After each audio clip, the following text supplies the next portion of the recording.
I felt we needed the training so that our management group as a team could better support each other. Imagine 50 managers going off trying to read their own manager help book and then try to have and them all be different books and then have a meaningful conversation to try and help each other get through stuff when every single person may have a different philosophy to go about. So what I felt important about doing it together in a comprehensive way was that we would all share the same material, have kind of similar insights. We could begin to develop and practice our own language so that we could best support each other, and also create continuity in the organization, which I feel is important for us to interact and engage with each other. I think the enjoyment of seeing people participate in that way, I'm very much a people person, so to see a room with engineers and salespeople and production managers and just this mix of individuals in our organization come into one place and share each other's experiences and challenges, and for us to work together as a group to become better was what I was hoping would happen from an expectation standpoint, and I felt that looking back where we were on day one and where we ended up at the end of the session, I'd say that that expectation was met.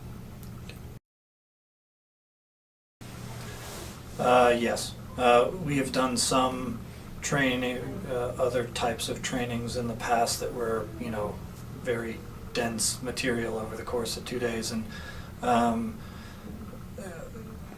for those who had gone through that training, some of us still remember some of it, but we didn't utilize it and have not utilized it near as much. The spacing, I feel, allows us to kind of digest and process, and it allows us to practice that piece for a couple weeks, and at which point then you're prepared to take on some new information. So I felt that taking it on in pieces has been more effective. I can say that the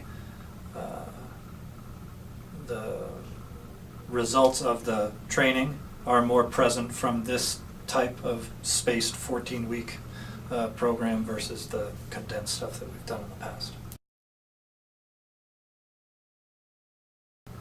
I think the one that perhaps was most impactful was the design thinking piece. I had an opportunity to kind of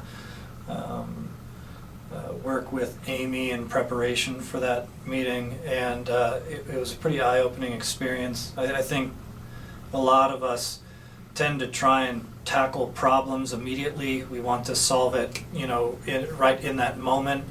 Through that design thinking process, to take the time to ask the questions, to get below the surface of the problem, was a really interesting experience. Plus the whimsical fun aspect of coming up with an arts and craft project to help people out, I think is fun. And when you can find a positive spin on anything, even if it's problems tend to be negative, right? So finding positive, fun ways to problem solve, I think is I think it's good. It's good for anyone. I think that comes back to the language piece. Going through training in that way to where now you have terms that you can reference, impact versus intent, or from an emotional intelligence standpoint, even bringing up the term emotional intelligence, or talking about triggered, and taking a lot of the subconscious things more into the conscious, and recognizing like, hey, I'm in this moment and what am I going to do about it? And then not feeling alone, knowing that you have 40 some other people that went through it that you could reach out to say, hey, I have this situation. I don't know if it's an impact versus intent thing or, what have you. I'm not making a breakthrough with my design thinking project, so that doesn't, those terms and concepts don't feel like they're coming out of right field. It's like, oh, okay, I know what you're working on because we sat in that class together. So I find that supportive component to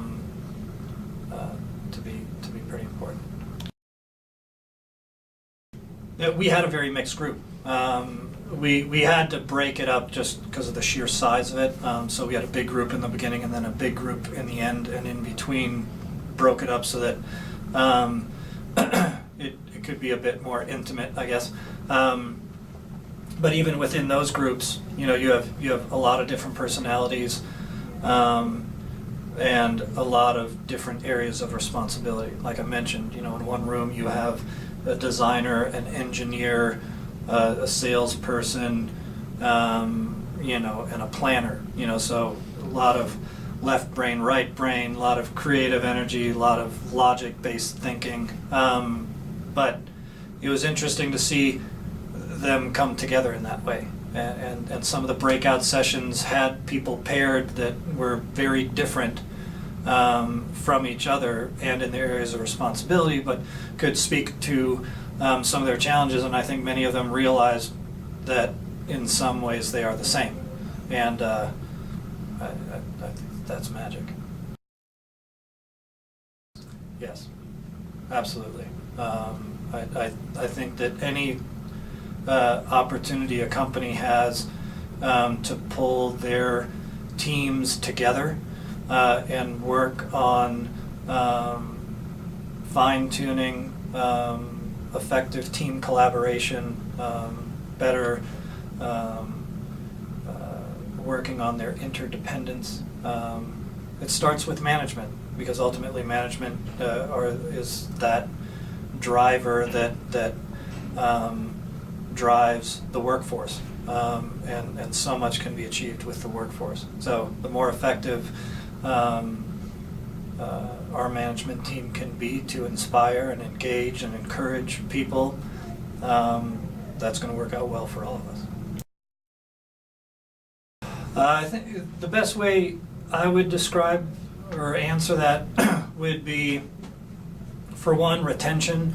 If you can, one of the major stats out there is you'll lose an employee in the first 90 days through a poorly planned onboarding process.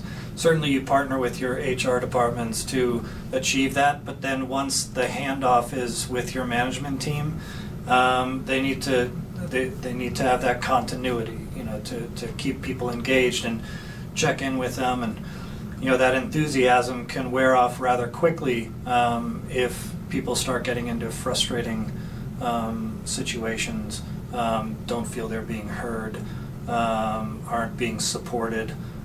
So retention is certainly one of them. And then really getting into better understanding who your workforce is and understanding what hidden talents they may have, and how could those be utilized in your organization to make things more efficient or more enjoyable.